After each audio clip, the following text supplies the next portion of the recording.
മാത്രം നിന്നെ ഇപ്പോൾ സപ്പോർട്ട് ചെയ്യുകയും സ്നേഹിക്കുകയും ചുറ്റിപ്പിടിക്കുകയും ചെയ്യുന്നതിൻ്റെ പിന്നിൽ ഒരൊറ്റ ലക്ഷ്യം മാത്രമേ ഉള്ളൂ, രേണുസുതിയുടെ നാശം. കറക്റ്റായിട്ട് കിച്ചുവിന് കാര്യം മനസ്സിലായല്ലോ. നീ കൊണ്ടുവന്ന് സഹൃദരായ നാട്ടുകാരെ, അമിയ അൺഫിൽറ്റേർഡിന്റെ പുതിയ വീഡിയോയിലോട്ട് നിങ്ങൾക്ക് എല്ലാവർക്കും സ്വാഗതം. വീഡിയോയിലോട്ട് കടക്കുന്നതിന് മുമ്പ് ഒരു കാര്യം പറഞ്ഞോട്ടെ. ചാനൽ ഇഷ്ടപ്പെട്ടാൽ സബ്സ്ക്രൈബ് ചെയ്യാനും വീഡിയോ ഇഷ്ടപ്പെട്ടാൽ ലൈക്ക് ചെയ്യാനും നിങ്ങളാരും മറക്കണ്ട. So let's get into the video. അപ്പോൾ ഇന്നലെ ഒരു ദിവസം ഞാൻ അങ്ങിരുന്ന് റെസ്റ്റ് എടുത്തു. കാരണം നിങ്ങൾക്ക് എല്ലാവർക്കും അറിയാം, കഴിഞ്ഞ കുറച്ച് ദിവസങ്ങളായി ഞാൻ സംസാരിക്കുന്നത് രേണുസുതിയുടെ ഒരു ടോപ്പിക്കാണ്. ഈവൺ എൻ്റെ വീഡിയോ കാണുന്ന ആൾക്കാർക്ക് വരെ ബോറടിക്കാനുള്ള ഒരു ചാൻസ് ഉണ്ട്. അപ്പോൾ ഞാൻ കരുതി ഇതങ്ങ് സ്റ്റോപ്പ് ചെയ്ത് കുറച്ച് ഈ വിഷയമൊക്കെ ഒന്ന് മാറ്റി പിടിച്ച് വേറെ എന്തെങ്കിലുമൊക്കെ ഒരു വിഷയങ്ങൾ കുറച്ച് നേരം ഇരുന്ന് സംസാരിക്കാം എന്നൊക്കെ കരുതിയാണ് ഞാൻ വേറൊരു ടോപ്പിക്കിലോട്ട് പോയത്. പക്ഷേ ഞാൻ ആ ടോപ്പിക്കിലോട്ട് പോയപ്പോഴേക്ക് ഇന്നലെ ഒരു ദിവസവും ഇന്നുമായിട്ട് സോഷ്യൽ മീഡിയ ഫുള്ള് രേണു ചേച്ചി മാത്രമേ ഉള്ളൂ. അതിൽ രേണു ചേച്ചിയുടെ ഒരു കണ്ടന്റ്, രേണു ചേച്ചിയുടെ കമൻറ്റ് എന്ന് വെച്ചാൽ വീഡിയോന് വന്ന കമൻറ്റിൻ്റെ റിയാക്ഷൻ, പിന്നെ നമ്മളുടെ കിച്ചുവിൻ്റെ ലൈവിന് അഗെയിൻസ്റ്റ് ഉള്ള വീഡിയോ. എൻ്റെ അമ്മോ, ഇത് മാത്രമേ ഉള്ളൂ.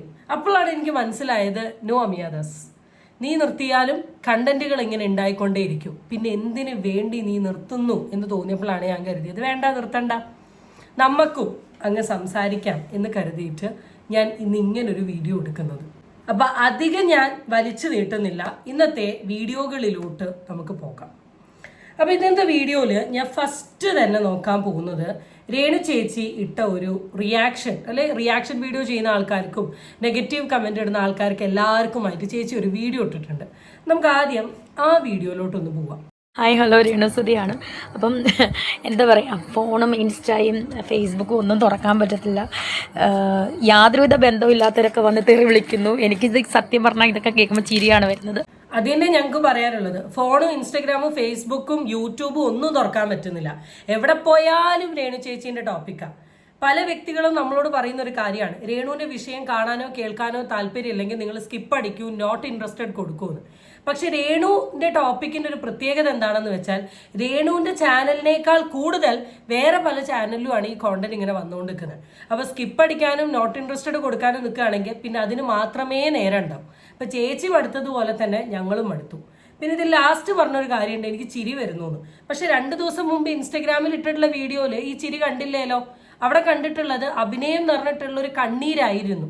അപ്പൊ പിന്നെ ചേച്ചിക്ക് എവിടെയാ ചിരി വരുന്നത്? 2 ദിവസം കൊണ്ട് എവിടുന്ന എനർജി കിട്ടിയത്? എല്ലാ വിവാദങ്ങളോടുമുള്ള എനിക്ക് ഇനിയിപ്പോൾ ഒരു വിവാദങ്ങളും ഇതിൽ കൂടുതലൊന്നും ഇനി എനിക്ക് ബാധിക്കാനില്ല. ഇനിയിപ്പോൾ എന്ത് പറഞ്ഞാലും എന്തൊക്കെ പ്രശ്നങ്ങൾ വന്നാലും എനിക്കിതൊന്നും ബാധിക്കത്തില്ല. ഞാൻ നല്ല തിരക്കിലാണ്. ഞാനിപ്പോഴും ദുബായിലാണ്. ജോലി തിരക്കുമായിട്ട് ഞാൻ നല്ല അടിപൊളിയായിട്ട് പോകുന്നു. ദൈവം സഹായിച്ച് എന്താ പറയുക, സാമ്പത്തികമായിട്ട് നല്ല രീതിയിൽ ഇപ്പം മുന്നോട്ട്. രേണു ചേച്ചിക്ക് വിവാദങ്ങളൊന്നും ഒരു വിഷയമല്ല എന്നുള്ള കാര്യം നമുക്ക് എല്ലാവർക്കും അറിയാം. വിവാദങ്ങൾ ഉണ്ടായാൽ മാത്രമേ സോഷ്യൽ മീഡിയയിൽ ഒരു സ്പേസ് കിട്ടൂ എന്നുള്ളത് അറിയുന്നത് കൊണ്ട് തന്നെ വിവാദങ്ങളൊക്കെ ചേച്ചിക്ക് വെറും പുല്ലുവിലയാണ്. പിന്നെ ചേച്ചി ഇതൊന്നും വലിയ വിഷയമാക്കി എടുത്തിട്ടില്ല എന്നുള്ള കാര്യവും നമുക്കറിയാം.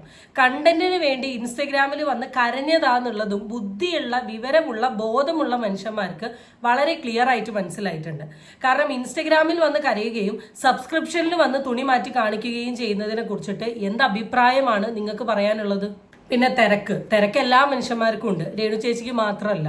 നമുക്ക് തിരക്ക് ദുബായിൽ നിന്നാൽ മാത്രമേ തിരക്കുള്ളൂ എന്നൊരു സാധനമല്ല. എവിടെ നിന്നാലും തിരക്കെന്നും തിരക്കായി തന്നെ എല്ലാ വ്യക്തികൾക്കും ഉണ്ട്. ഒരുപാട് താങ്ക് യു സോ മച്ച്. എന്നെ സ്നേഹിക്കുന്നവർക്ക് ഒത്തിരി നന്ദി. പിന്നെ ഇനിയും വരുന്ന വിവാദങ്ങളും ഇപ്പം വരുന്ന വിവാദങ്ങളൊന്നും എന്നെ ഇനി ബാധിക്കുന്ന പ്രശ്നമേ അല്ല. ഞാൻ നല്ല ഹാപ്പി ആയിട്ട് പോകുന്നു. സത്യം പറഞ്ഞാൽ നിങ്ങളോട് എന്തായാലും വളരെയധികം സന്തോഷമുണ്ട്. വിവാദങ്ങളൊന്നും രേണു ചേച്ചീനെ ബാധിക്കുന്നില്ല കേട്ടതുകൊണ്ട്. അതുകൊണ്ട് തന്നെ നമ്മൾ റിയാക്ഷൻ വീഡിയോ ചെയ്യുന്ന ആൾക്കാർക്ക് ഇനിയും വീഡിയോ ചെയ്യാലോ, നെഗറ്റീവ് കമൻ്റ് ഇടുന്ന ആൾക്കാർക്ക് ഇനിയും കമൻറ്റുകൾ ഇടാലോ. ഇനിയും ഇങ്ങനെ ഓരോ ഘോര പ്രസംഗിച്ചുകൊണ്ട് ചേച്ചി എന്തായാലും വരില്ല എന്നുള്ള കാര്യം ഉറപ്പായി. ഈ തെറി പറയുന്നതിനോടൊക്കെ എനിക്ക് ചിരിയാണ് വരാറുള്ളത്. നിങ്ങളുമായിട്ടൊന്നും എനിക്ക് യാതൊരു ബന്ധമില്ല. പിന്നെ എന്താണ് നിങ്ങൾ ഇങ്ങനെയൊക്കെ പറയുന്നതെന്ന് എനിക്കറിയില്ല. പറഞ്ഞോട്ടെ, അവർക്ക് റീച്ചിന് വേണ്ടിയിട്ടായിരിക്കും. സോ ഇനിയും തൊട്ടുള്ള വിവാദങ്ങളൊന്നും എന്നെ ബാധിക്കുന്ന കേസേ അല്ല. അതുപോലെ തന്നെ എനിക്ക് വിവാദങ്ങളോട് പറയാനുള്ള മറുപടികളെല്ലാം ഞാൻ പറഞ്ഞു കഴിഞ്ഞു. ഇനി എനിക്ക് സോഷ്യൽ മീഡിയയിൽ വന്ന് നിങ്ങളോട് എനിക്കൊന്നും പറയാനില്ല. ഇനി ആർക്കെങ്കിലും എന്തെങ്കിലുമൊക്കെ അറിയണമെങ്കിൽ ഞാൻ സോഷ്യൽ മീഡിയ വന്ന് പറയാതെ നിങ്ങൾ നേരിട്ട് വന്ന് ചോദിക്കാം, ഞാൻ നേരിട്ട് സംസാരിക്കാം. രേണു ചേച്ചിനെ കാണാനുള്ളൊരു അവസരം കിട്ടുമോ ഉള്ളതറിയില്ല. എങ്ങാനും അവസരം കിട്ടുകയാണെങ്കിൽ എനിക്ക് ചോദിക്കേണ്ട ചോദ്യങ്ങളൊക്കെ ഞാൻ എന്തായാലും ഒരു ക്യാമറയിൽ വന്ന് നേരിട്ട് ചോദിക്കാം. എന്താണ് ചേച്ചി റിപ്ലൈ തരുന്നത് എന്ന് നോക്കാം. പിന്നെ എപ്പോഴും രേണു റിലേറ്റ് ചെയ്തിട്ടുള്ള ഒരു കോണ്ടന്റിന് പൊതുവെ എല്ലാവരും ഒരുപോലെ പറയുന്ന ഒരു സാധനമാണ് റീച്ചിന് വേണ്ടിയിട്ട് റീച്ച് കിട്ടാൻ വേണ്ടി കാണിക്കുന്നു എന്ന് പറഞ്ഞ ആൾക്കാരോട്. കമ്പാരിറ്റീവ്ലി നിങ്ങൾ ശ്രദ്ധിച്ചറിയാം, രേണുവിൻ്റെ ടോപ്പിക് ഇടുന്ന വ്യക്തികൾക്കൊക്കെ ആ ഒരു ടോപ്പിക്കിന് അത്യാവശ്യം നല്ല റീച്ച് ഉണ്ട്. ആ റീച്ച് എന്ന് വച്ചാൽ ഉദ്ദേശിക്കുന്നത് അതൊരു നെഗറ്റീവ് റീച്ചാണ്. ഇപ്പം എൻ്റെ വീഡിയോ കണ്ടിട്ടുള്ള നിങ്ങൾക്കറിയാം, ആ വീഡിയോൻ്റെ താഴെയൊക്കെ കമൻസുകൾ വരുന്നുണ്ട്. ഈ വരുന്ന കമൻസുകളൊക്കെ നിങ്ങൾ എടുത്തു നോക്കിയിട്ടുണ്ടെങ്കിൽ അതിൽ നെഗറ്റീവ് കമൻസ് ആണ് ഒരു 95% ഉള്ളത്. അതുകൊണ്ട് തന്നെ രേണുവിന് എഗെയിൻസ്റ്റ് വരുന്ന കോൺട്രവേഴ്സിയിൽ ഇടുന്ന ആൾക്കാരെ സപ്പോർട്ട് ചെയ്യാൻ വേണ്ടി വലിയ കൂട്ടം ആൾക്കാരുണ്ട് എന്ന് പറയുന്നുണ്ടെങ്കിൽ അതിനെ വേറെ ആംഗിളിൽ കൂടെ നോക്കുകയാണെങ്കിൽ രേണുവിന് ഹെയ്റ്റ് ആയിട്ടുള്ള ഒരുപാട് ആൾക്കാർ ഈ ലോകത്തുണ്ട് എന്നൊരർത്ഥം കൂടി ഉണ്ട്. സോ രേണു എന്ന് പറയുന്ന ഒരു വ്യക്തി മനസ്സിലാക്കേണ്ട കാര്യം, രേണുവിനെ സ്നേഹിക്കുന്നത് പോലെ ഹെയ്റ്റ് എന്ന രീതിയിൽ ഒരു ഗ്രൂപ്പ് ഓഫ് ആൾക്കാരുമുണ്ട്. ആൻഡ് രേണു ഇവിടെ പറഞ്ഞു, നിങ്ങളൊക്കെ എന്തിനാണ് ഈ കമന്റ് ഇടുന്നത്, നിങ്ങളുടെ കമന്റ് ഒക്കെ കാണുമ്പോൾ എനിക്ക് ഇതാ വരുന്നതെന്ന്. രേണുസുതി മനസ്സിലാക്കേണ്ട ഒരു കാര്യം, എന്ന് റിയാക്ഷൻ വീഡിയോക്കാർ താങ്കളുടെ വിഷയം സംസാരിക്കുന്നത് നിർത്തുന്നു, എന്ന് കമന്റോളികൾ കമന്റ് ഇടുന്നത് നിർത്തുന്നു, അതോടുകൂടി രേണുസുതി എന്ന് പറയുന്ന ഒരു പട്ടം നേരെ താഴോട്ട് വരും. ഇനി എത്ര വലിയ ആക്ടർ ആണെങ്കിലും ആക്ട്രസ്മാരാണെങ്കിലും ജനങ്ങൾ എങ്ങനെ അവരെ കാണുന്നു, ജനങ്ങളുടെ മനസ്സിൽ അവർക്ക് എവിടെ സ്പേസ് ഉണ്ട്, അത് പോസിറ്റീവ് ആണെങ്കിലും നെഗറ്റീവ് ആണെങ്കിലും അതനുസരിച്ച് മാത്രമേ റീച്ചും പ്രശസ്തിയും മുന്നോട്ട് പോകും. രേണു സുധി എന്ന് പറയുന്ന ഒരാളെ ഇപ്പോഴും സോഷ്യൽ മീഡിയയിൽ ഫെയിമിൽ നിർത്തുന്നത് ഈ ജനങ്ങളാണ്. എന്നിത് പുറത്ത് ജനങ്ങൾ കാണിക്കുന്നു, അതോടുകൂടി രേണു സുധി എന്ന് പറയുന്ന ഒരു പട്ടം അവിടെ തീർന്നു. ഇനി ഞാൻ സൈഡിൽ കൂടെ കാണിക്കാൻ പോകുന്ന ഒരു വീഡിയോ ആണ്. ഇന്ന് സോഷ്യൽ മീഡിയയിൽ ഏറ്റവും കൂടുതൽ വൈറലായിട്ടുള്ള ഒരു വീഡിയോ ഇതാണ്. പല പേജിലും വന്നു. ഈ വീഡിയോ കണ്ടാൽ നിങ്ങൾക്ക് വളരെ ക്ലിയർ ആയിട്ട് അറിയാം, രേണു സുധിയുടെ ഒരു പ്രൈവറ്റ് പാർട്ട് അത്യാവശ്യം എക്സ്പോസ്ഡ് ആയ രീതിയിലാണ് ഈ വീഡിയോയിൽ കാണിച്ചിട്ടുള്ളത്. വീഡിയോന്റെ താഴെ ഫുൾ കമന്റ്സ് ആണ്, സബ്സ്ക്രിപ്ഷൻ ഇപ്പോൾ പുറത്തോട്ട് വന്നല്ലോ, പുതിയ റീച്ചിന് വേണ്ടി കളിക്കുകയാണല്ലോ എന്നുള്ളത്. ഈ വീഡിയോ കണ്ട സമയത്ത് നിങ്ങൾക്ക് എന്താണ് പേഴ്സണലി തോന്നിയിട്ടുള്ളത്? കാരണം ഞാൻ ഇവിടെ ബേസിക്കലി ആലോചിക്കുന്നത്, റീച്ച് കൂടുമ്പോൾ വസ്ത്രത്തിന് വ്യത്യാസം വരണം എന്നൊരു അഭിപ്രായം ഉണ്ടോ? കാരണം കൊല്ലം സുധി എന്ന് പറയുന്ന വ്യക്തിയുടെ ഭാര്യയായിരുന്നപ്പോൾ ഒരു വസ്ത്രം, അതിൽ നിന്ന് സ്റ്റേജിലോട്ട് വന്നപ്പോൾ വേറൊരു വസ്ത്രം, റീച്ച് കൂടിയപ്പോൾ ഒരു വസ്ത്രം, റീച്ച് കൂടിക്കൂടി വരുന്നതിനനുസരിച്ച് ഈ വസ്ത്രത്തിലൊക്കെ ഭയങ്കര ഒരു വ്യത്യാസം വരുന്നുണ്ട്. അപ്പം എൻ്റെ ഒരു ഡൗട്ടാണ്, റീച്ച് ഈസ് ഈക്വൽ ടു വസ്ത്രങ്ങൾ ഷോട്ട് ഡൗൺ ചെയ്യുക അല്ലെങ്കിൽ ബോഡി പാർട്ട് എക്സ്പോസ് ചെയ്യുക എന്നൊരർത്ഥമുണ്ടോ എന്നൊരു സംശയം എനിക്ക് പേഴ്സണലി തോന്നിയാണ്. അങ്ങനെ എന്തെങ്കിലും ഒരു അർത്ഥം ഉണ്ടോ? കാരണം ലിറ്ററലി സെയിങ് എനിക്ക് മനസ്സിലാവാത്തത് കൊണ്ട് ഞാൻ ചോദിക്കുകയാണ്. ആൻഡ് ഈ ഒരു സാധനം അല്ല, ഇപ്പോൾ ഫസ്റ്റ് തൊട്ട് നമ്മൾ ഇങ്ങനെ ഒരു വ്യക്തിനെ കാണുന്ന ടൈം തൊട്ടേ അയാൾ ഈ തരത്തിലുള്ള ഒരു വസ്ത്രധാരണയാണെങ്കിൽ ഓക്കെ. പക്ഷെ അത് പിന്നെയും എനിക്ക് ഓരോരുത്തരുടെ ഒരു ബേസിക് ഇഷ്ടമാണ്, ഏത് കൈൻഡ് ഓഫ് ഡ്രസ്സ് ഇടണം, എങ്ങനെ സ്റ്റൈൽ ചെയ്യണം, എങ്ങനെ നടക്കണം എന്നുള്ളത്. ഇപ്പം രേണു മാത്രമല്ല എക്സ്പോസ് ഡ്രസ്സ് ഇടുന്നത്, രേണുവിനേക്കാളും എക്സ്പോസ് ഡ്രസ്സ് ഇടുന്ന എത്രയോ ആൾക്കാരുണ്ട് ആൻഡ് രേണുവിനെ കാണും. പക്ഷേ ഒരാളുടെ ഡ്രസ്സ് കാണുന്നതും കാണിക്കാൻ വേണ്ടി കാണിക്കുന്നതും അല്ലെങ്കിൽ റീച്ചിന് വേണ്ടി കാണിക്കുന്നതും തമ്മിൽ ഭയങ്കര ഒരു വ്യത്യാസമുണ്ട്. ഇപ്പോൾ നമ്മുടെ സോഷ്യൽ മീഡിയയിൽ തന്നെ നിങ്ങൾ ഒരു ഗ്രൂപ്പ് ഓഫ് അക്കൗണ്ട്സ് ഉണ്ട്, ഞാൻ അവരുടെ പേരും കാര്യങ്ങളും ഒന്നും മെൻഷൻ ചെയ്യുന്നില്ല. ഇവരുടെ അക്കൗണ്ടിൽ റീച്ച് ഉണ്ടാക്കുന്നത് മെയിനായിട്ട് ഇവരുടെ ബോഡി പാർട്ട് എക്സ്പോസ് ചെയ്തിട്ടാണ്. നിങ്ങൾ കണ്ടിട്ടുള്ളവർ അല്ലെങ്കിൽ ശ്രദ്ധിച്ചിട്ടുള്ള കാറ്റഗറി ഓഫ് ആൾക്കാർക്കറിയാം. അപ്പം അങ്ങനെയുള്ള കാറ്റഗറി ഓഫ് ആൾക്കാർ കാണിക്കുന്ന ഒരു പെർസ്പെക്റ്റീവാണ് ഇപ്പോൾ ഇവിടെ കാണിക്കുന്നതെന്ന് എനിക്കറിയില്ല. ബട്ട് എൻ്റെ ഒരു തോട്ടിൽ എനിക്ക് അങ്ങനെയാണ് തോന്നിയത്. ഒരു റീച്ച് ഇല്ലെങ്കിലും എനിക്ക് സ്വയം റീച്ച് ഉണ്ടാക്കാൻ പറ്റും എന്ന് പറഞ്ഞുകൊണ്ട് രേണുസുധിയുടെ ഇപ്പോഴത്തെ കളികളാണ് കമൻറ്റിന് കൊടുക്കുന്ന റിപ്ലൈ. രേണുസുധീൻ്റെ വീഡിയോയിലെ ഒരു കമൻറ്റാണ്, എന്ത് സുന്ദരിയ, ഇങ്ങനെ മൊഞ്ചായാൽ ശത്രുക്കൾ കൂടുമല്ലോ.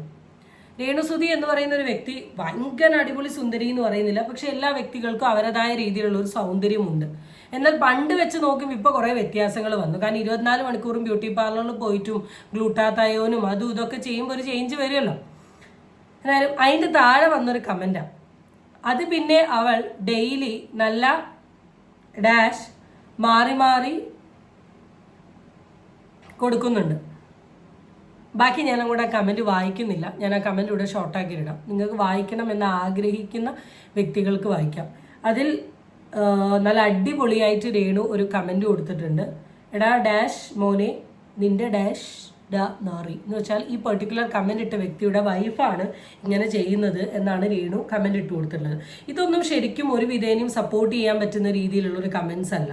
കാരണം എത്രയൊക്കെ ആണെങ്കിലും നമ്മളൊരു വ്യക്തിക്ക് കമൻ്റ് ഇടുന്ന സമയത്ത് നമ്മൾ കുറച്ചും കൂടെ മാനേഴ്സോടുകൂടി, ഞാൻ പറഞ്ഞല്ലോ ക്രിറ്റിസിസം ചെയ്യാൻ പറ്റും. സോഷ്യൽ മീഡിയ എന്ന് പറയുന്ന ഒരു പബ്ലിക് പ്ലാറ്റ്ഫോമിൽ വന്നിട്ട് നമ്മൾ ഈ രീതിയിൽ വീഡിയോസ് അല്ലെങ്കിൽ നമ്മൾ എന്തെങ്കിലുമൊക്കെ വീഡിയോസോ കാര്യങ്ങളോ ഇടുകയാണെങ്കിൽ വീഡിയോ കാണുന്ന ആൾക്കാർക്ക് വീഡിയോൻ്റെ അഭിപ്രായം പറയാനുള്ള അവകാശമുണ്ട് എന്ന് കരുതി ഈ രീതിയിൽ റിയാക്ട് ചെയ്യുന്നതിനോട് എനിക്ക് ഒരിക്കലും സപ്പോർട്ട് ചെയ്യാൻ പറ്റില്ല.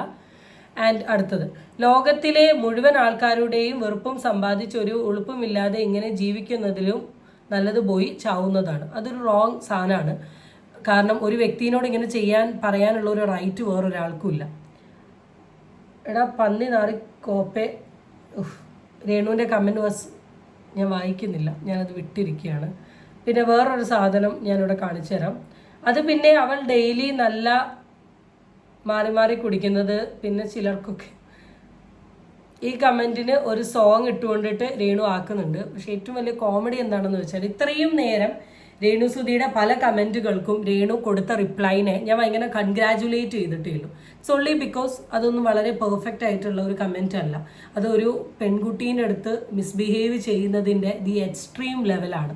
പക്ഷെ എന്നാൽ ഇവിടെ ഈ ഒരു കമൻറ്റ് എടുത്തു വെച്ചുകൊണ്ട് അത് ഒരു സർക്കാസ്റ്റിക് ലൈനായിരിക്കാം, പുച്ഛം ലൈനായിരിക്കാം, എന്ത് ലൈനാണെങ്കിലും കണ്ണടയൊക്കെ വെച്ചിട്ട് കാശ് കുത്ത് മണി മണി എന്ന് പറയുമ്പോൾ പൈസയ്ക്ക് വേണ്ടിയിട്ടാണ് ഇവർ ഈ പറഞ്ഞ കമൻറ്റിനുള്ള കാര്യങ്ങൾ ഞാൻ ചെയ്യുന്നത് എന്ന രീതിയിലുള്ള ഒരു നെഗറ്റീവ് ഇമേജ് വരുന്നുണ്ട് എന്നുള്ളത് രേണു ഓർത്താൽ 100% നല്ലതാണ്. ഇനി ഇന്നലെ സോഷ്യൽ മീഡിയയിൽ വൈറലായിട്ടുള്ള കിച്ചുയുടെ ലൈവ് ഒന്ന് നോക്കി നോക്കാം.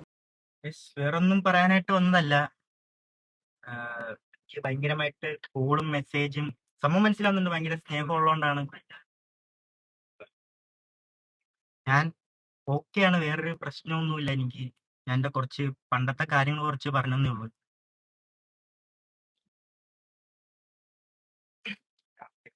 കേൾക്കാൻ പറ്റുന്നുണ്ടല്ലോ. പണ്ടത്തെ കുറച്ച് കാര്യങ്ങൾ പറഞ്ഞതേ ഉള്ളൂ. ഇപ്പൊ ഇറങ്ങുന്ന ന്യൂസും കാര്യങ്ങളൊന്നും എന്നെ എഫക്ട് ചെയ്യുന്ന ഒരു കാര്യമല്ല. ഇത് ഞാൻ പറഞ്ഞ കുറച്ച് കാര്യങ്ങൾ എല്ലാവർക്കും മനസ്സിലായെന്ന് തോന്നുന്നു. കിച്ചു എന്ന് പറയുന്ന ഒരു വ്യക്തിയുടെ ഫേസ് കംപ്ലീറ്റ് മാറ്റിയതായിരുന്നു അവൻ്റെ ഒരു ലൈഫ് സ്റ്റോറി ഷെയർ ചെയ്തത്. അത് കണ്ടിരിക്കുന്ന ആൾക്കാരെയൊക്കെ ഒരുപോലെ വിഷമിപ്പിച്ച, സങ്കടപ്പെടുത്തിയ, ചിന്തിപ്പിച്ച ഒരു ലൈവ് സ്ട്രീം അല്ലെങ്കിൽ ഒരു ലൈവ് വീഡിയോ തന്നെയായിരുന്നു കിച്ചുവിൻ്റെ. ആ വീഡിയോ കഴിഞ്ഞതിന് ശേഷം ഓഫ് കോഴ്സ് ഒരുപാട് റിയാക്ഷൻ വീഡിയോസ് വന്നു. അതിന് കിച്ചുവിന് എഗെയിൻസ്റ്റ് ഒരുപാട് വീഡിയോസ് വന്നു. സോഷ്യൽ മീഡിയയിൽ 1, 2, 3 ദിവസങ്ങളിൽ ഏറ്റവും കൂടുതൽ ഡിസ്കഷൻ ഉണ്ടായതും ഈ ഒരു ടോപ്പിക്ക് തന്നെയായിരുന്നു. അപ്പോൾ അതുകൊണ്ട് തന്നെ ഒരുപാട് വ്യക്തികളുടെ ചോദ്യം, മെസ്സേജുകൾക്ക് വേണ്ടിയിട്ടാണ് ഈ പെർട്ടിക്കുലർ കുട്ടി ലൈവിൽ വന്നത്. പക്ഷെ എന്നാൽ പല വ്യക്തികളും പറയുന്നത് ഇവൻ ലൈവിൽ വന്നത് വീണ്ടും രേണുവിന് നാണം കെടുത്താൻ വേണ്ടിയിട്ടാണ്, വീണ്ടും രേണുവിന് എഗെയിൻസ്റ്റ് വീഡിയോ ചെയ്യാൻ വേണ്ടിയിട്ടാണ്, അല്ലെങ്കിൽ രേണുവിന് എഗെയിൻസ്റ്റ് സംസാരിച്ചു കൊണ്ട് സോഷ്യൽ മീഡിയയിൽ ഒരു നെഗറ്റിവിറ്റി അല്ലെങ്കിൽ രേണുവിന് നെഗറ്റിവിറ്റി കൊടുക്കാൻ വേണ്ടിയിട്ടാണ്, അല്ലെങ്കിൽ റീച്ചിന് വേണ്ടിയിട്ടാണ് എന്ന് പറയുന്ന ആൾക്കാരോടൊക്കെ ഇങ്ങനൊരു കുട്ടി സംസാരിക്കുന്ന സമയത്ത്, സോഷ്യൽ മീഡിയയിൽ ഇത്രയും ഡിസ്കഷൻ ആയ സമയത്ത് എന്തായാലും അവന് ഒരുപാട് ചോദ്യങ്ങൾ വരും. ഈ ചോദ്യങ്ങൾക്ക് മറുപടി കൊടുക്കുക എന്നുള്ളത് അവൻ്റെ ഒരു ഉത്തരവാദിത്തം ആയതുകൊണ്ട് അവന് ലൈവിൽ വന്നു എന്ന് കരുതുന്നതിൽ എന്ത് തെറ്റാണുള്ളത്? അതുകൊണ്ട് എനിക്ക് ഇങ്ങനെ ഒരു ലൈവിൽ വന്ന് പറയാമെന്ന് വിചാരിച്ചു. ഞാൻ ഓക്കെയാണ്, വേറെ പ്രശ്നമൊന്നുമില്ല.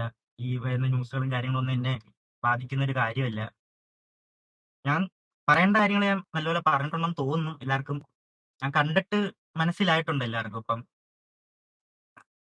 പറഞ്ഞുകൊണ്ടെങ്കിൽ ഇപ്പം കുറച്ച് എന്നെ പറ്റി ഓരോരോ ന്യൂസുകളൊക്കെ വരാം. അതൊന്നും എന്നെ എഫക്ട് ചെയ്യത്തില്ല എന്ന് പ്രതീക്ഷിക്കാൻ പോവും. പറയണമെന്നുണ്ട്.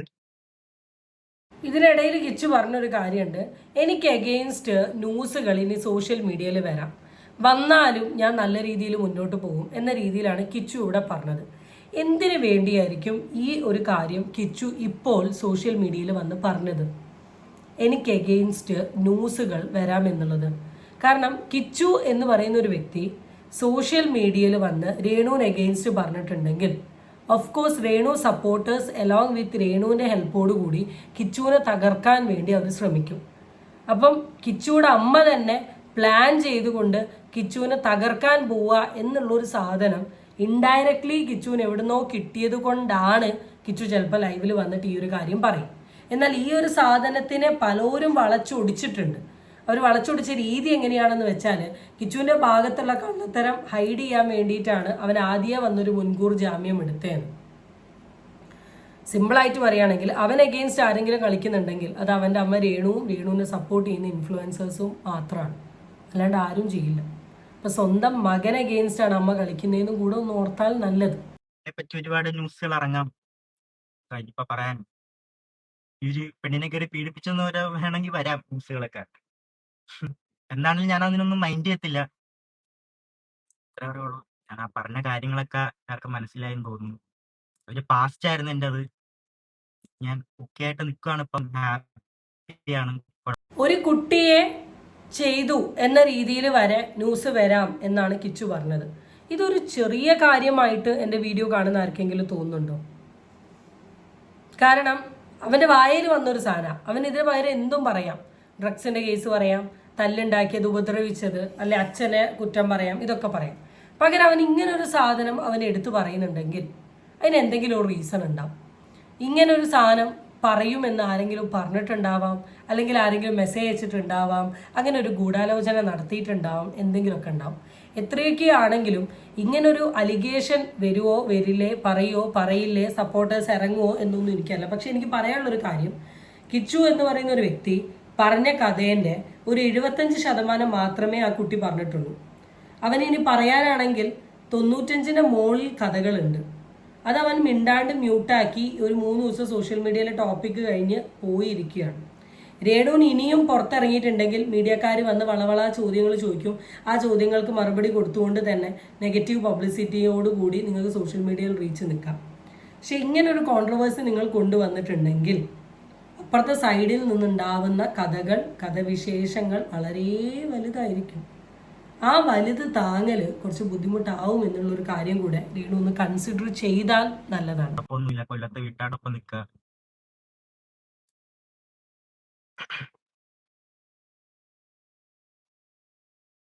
ഞാനൊരു വലിയ റെസ്പോൺസ് കിട്ടുമെന്ന് പോലും ഞാൻ വിചാരിച്ചിരുന്നില്ല ഇങ്ങനത്തെ കാര്യങ്ങൾ പറയുമ്പോൾ. എല്ലാവർക്കും വളരെ നന്ദി. കുറെ പേര് സപ്പോർട്ട് ചെയ്യാനും തന്നെ. ഗ്രാറ്റിറ്റ്യൂഡ്, കൃതജ്ഞത എന്ന് പറയുന്ന ഒരു സാധനമുണ്ട്. നമ്മളുടെ എല്ലാവരുടെ ലൈഫിലും നമുക്ക് ഒരുപോലെ വേണ്ട ഒരു ക്വാളിറ്റിയാണത്.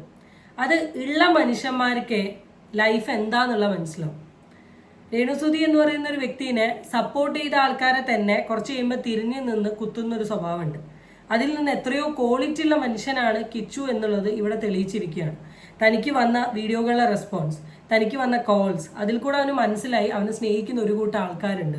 അവരോട് നന്ദി പറയുന്ന സമയം തന്നെ അവനെ സബ്സ്ക്രൈബ് ചെയ്ത് അവൻ്റെ കൂടെ നിൽക്കുന്ന സപ്പോർട്ടേഴ്സിന് ഇനി ലൈഫ് ലോങ് നിൽക്കാൻ തോന്നും. പകരം വളരെ മോശമായ രീതിയിൽ പെരുമാറിയിട്ടുണ്ടെങ്കിൽ ഒരു കാലത്തും ഒരാളും കൂടെ ഉണ്ടാവണമെന്നില്ല. ഇനി ഒരു വീഡിയോയും കൂടെ റിയാക്ട് ചെയ്തിട്ട് നമുക്ക് വേഗം അവസാനിപ്പിക്കാം. ഇടുന്ന വീഡിയോ എന്താണെന്ന് വെച്ചാൽ നമ്മുടെ കിച്ചുവിൻ്റെ ആണ്. കിച്ചു, നീ കേൾക്കാൻ വേണ്ടിയിട്ട് മാത്രമാണ് ഞാൻ ഈ വീഡിയോ ഇടുന്നത്. കാരണദേശം മാത്രം. നിന്നെ ഇപ്പോൾ സപ്പോർട്ട് ചെയ്യുകയും സ്നേഹിക്കുകയും ചുറ്റിപ്പിടിക്കുകയും ചെയ്യുന്നതിൻ്റെ പിന്നിൽ ഒരൊറ്റ ലക്ഷ്യം മാത്രമേ ഉള്ളൂ, രേണുസുതിയുടെ നാശം. കറക്റ്റായിട്ട് കിച്ചുവിന് കാര്യം മനസ്സിലായല്ലോ. നീ കൊണ്ടുവന്നു രേണുസുതിയുടെ നാശം എനിക്കറിയില്ല. ഞാൻ രേണുസുതിക്ക് എഗെയിൻസ്റ്റ് വീഡിയോ ചെയ്യുന്ന ഒരു വ്യക്തി ആയതുകൊണ്ട് ഞാനിവിടെ എടുത്തു പറയാം. രേണുസുതിയുടെ നാശം ഞാൻ ഒരിക്കലും ആഗ്രഹിച്ചിട്ടില്ല. രേണുസുതി എന്നല്ല, എൻ്റെ ലൈഫിൽ ഞാൻ ഒരു വ്യക്തിയുടെ നാശവും ഒരിക്കലും ആഗ്രഹിക്കുന്ന ഒരാളല്ല. എന്നോട് ഇനി ആരെങ്കിലും എന്തെങ്കിലും തെറ്റ് ചെയ്താൽ തന്നെ ഞാൻ ക്ഷമിക്കുക എന്നുള്ളൊരു സ്വഭാവമുള്ള ആൾ തന്നെയാണ്. കാരണം ഞാൻ എപ്പോഴും എൻ്റെ ഒരു ഫിലോസഫി, ഞാൻ ഒരാളോട് ദേഷ്യവും വെറുപ്പും വെക്കുന്ന സമയത്ത് അത് എൻ്റെ മെൻ്റൽ ഹെൽത്തിനെയാണ് ഒരുപാട് ബാധിക്കുന്നത്. സോ അതിലും എത്രയോ നല്ലതാണ് നമ്മൾ ക്ഷമിക്കുക, നമ്മൾ വിടുക, നമ്മൾ നമ്മുടെ ജീവിതവും കാര്യങ്ങളുമായിട്ട് മുന്നോട്ട് പോവുക പറയുന്നത്. അത്രയേ ഉള്ളൂ. അതുകൊണ്ട് തന്നെ രേണുസുതിയുടെ നാശത്തിന് വേണ്ടി കിച്ചുവിനെ സപ്പോർട്ട് ചെയ്തു എന്ന് കരുതരുത്. കിച്ചു പറഞ്ഞ വീഡിയോകളിൽ സത്യമുണ്ട് എന്ന് തോന്നിയപ്പോൾ കിച്ചുവിനെ സപ്പോർട്ട് ചെയ്തേ. ഓരോന്ന് ഇട്ട് കൊടുക്കുമ്പോൾ നീ ആ തെറ്റ് ചെയ്തിട്ടുണ്ടെങ്കിൽ നീ പേടിക്കണം. നീ അങ്ങനെ ചെയ്തിട്ടില്ല, ചുമ്മാ നിന്നെ ഒരു അപമാനപ്പെടുത്താനോ അപകീർത്തിപ്പെടുത്താനോ വേണ്ടി ആരെങ്കിലും ഇങ്ങനെ വരും എന്നൊരു ധാരണയിലാണ് നീ പറഞ്ഞെങ്കിൽ ഓക്കെ, നീ പേടിക്കേണ്ട യാതൊരു ആവശ്യമില്ല. അങ്ങനെ വന്നാൽ തന്നെ നമുക്ക് ശാസ്ത്രീയപരമായിട്ട് എല്ലാ തരത്തിലുള്ള ടെസ്റ്റ് കൊണ്ട് നിന്റെ നിരപരാധിത്വം തെളിയിക്കാൻ മറ്റൊരാളുടെ നിരപരാധിത്വം തെളിയിക്കാൻ നടക്കുന്നതിന് മുമ്പ് കൂടെയുള്ള ആളുടെ പല കാര്യങ്ങളും സോഷ്യൽ മീഡിയയിൽ തെളിയാണ്ട് നിൽക്കാൻ ശ്രമിക്കുന്നതും കൂടെ നല്ലതാണെന്നേ പറഞ്ഞുള്ളൂ. ഇപ്പം എന്തായാലും അങ്ങനെ ഒരു സാധനം വന്നിട്ടില്ല. എന്തായാലും ആ ബോംബ് ഈ അടുത്ത് സോഷ്യൽ മീഡിയയിൽ പൊട്ടുന്ന സമയം നമുക്ക് നിരപരാധിയാണോ അല്ലെങ്കിൽ തെറ്റുകാരനാണോ എന്നുള്ളതൊക്കെ നോക്കാം. സോഷ്യൽ മീഡിയ ഏറ്റെടുത്തു കഴിഞ്ഞ കാര്യം അതിന്റെ അവസാനം കാണാതെ നിൽക്കില്ല എന്നുള്ള കാര്യവും കിച്ചു മനസ്സിലാക്കണം. ഇതിന് ഏറ്റവും വലിയ തെറ്റുകാരി നിന്നെ പ്രസവിച്ചു എന്ന് പറയുന്നത് നിന്റെ സ്വന്തം തള്ള തന്നെയാണ്.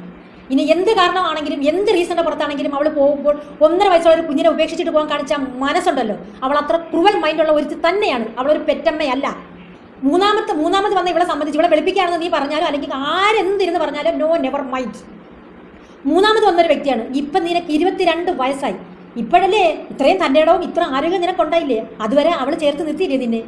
ലൈഫിൽ നിന്റെ ആകെ നിന്റെ രക്തബന്ധമാണത്, മനസ്സിലാക്കിക്കോണം. ഈ ഇരുന്ന് പറയുന്ന ഈ ഞാൻ ഉൾപ്പെടെ സോഷ്യൽ മീഡിയ ഇവിടെ പറഞ്ഞൊരു സാധനം രക്തബന്ധം. എടോ, രക്തബന്ധത്തിനേക്കാൾ വലിയ കുറേ ബന്ധങ്ങളുണ്ട്. ഓക്കെ, ഈ രക്തബന്ധം മാത്രമൊന്നുമല്ല വലിയൊരു ബന്ധം, അതും കൂടെ ഫസ്റ്റ് നിങ്ങൾ മനസ്സിലാക്കണം. ഇപ്പോൾ കൊല്ലം സുധി എന്ന് പറയുന്ന വ്യക്തിയായിട്ടൊരു രക്തബന്ധം വരുന്നുണ്ട്. ആൻഡ് കൊല്ലം സുധിയുടെ മോൻ ഋതപ്പനായിട്ടും ഒരു രക്തബന്ധം വരുന്നുണ്ട്. രേണുവായിട്ട് എന്ത് രക്തബന്ധമാണ് എന്നുള്ള കാര്യം എനിക്കറിയില്ല. രേണു സ്റ്റെപ്പ് മദർ ആണ് എന്നുള്ളൊരു കാര്യം വളരെ ക്ലിയർ ആയിട്ട് പറയാൻ പറ്റും. ആൻഡ് സെക്കൻഡ് തിങ്, കിച്ചുയുടെ അമ്മേനെ കുറിച്ച് ആ ഒരു വ്യക്തി, ആ ഒരു കഥാപാത്രം ഇപ്പം ഇവിടെ എവിടെയും ഇല്ല. പിന്നെ ആ കഥാപാത്രത്തെ എടുത്തു കൊണ്ടുവന്ന് സംസാരിക്കേണ്ട ആവശ്യമില്ല. 1.5 വയസ്സിൽ ആ സ്ത്രീ അവിടെ നിന്ന് ഇറങ്ങിപ്പോവാൻ എന്താ അവിടെ പ്രശ്നം ഉണ്ടായത്, എന്താ അവിടെ ഇൻസിഡൻറ്റ് ഉണ്ടായത്, എന്തുകൊണ്ട് കിച്ചുവിനെ കൊണ്ടുപോയില്ല എന്ന കാര്യങ്ങളൊക്കെ ആ സ്ത്രീ പറയാത്തിടത്തോളം കാലം നമുക്കിവിടെ വിശകലനം ചെയ്യാൻ സാധിക്കില്ല. അവരങ്ങനെ കൊണ്ടുപോകാണ്ട് നിൽക്കുന്നതിന് എന്തെങ്കിലും റീസൺ ഉണ്ടെങ്കിലോ, ഈവൻ കൊല്ലം സുധി മകന് വിട്ടുകൊടുക്കാത്തൊരു സാഹചര്യം ആയിരുന്നെങ്കിലോ, അല്ലെങ്കിൽ മകൻ കൊല്ലം സുധിയായിട്ടാണ് അറ്റാച്ച്മെന്റ് ആയിരുന്നെങ്കിൽ, ഇങ്ങനെ പല കാര്യങ്ങളുണ്ടോ, പല റീസൺസ് ഉണ്ടോ.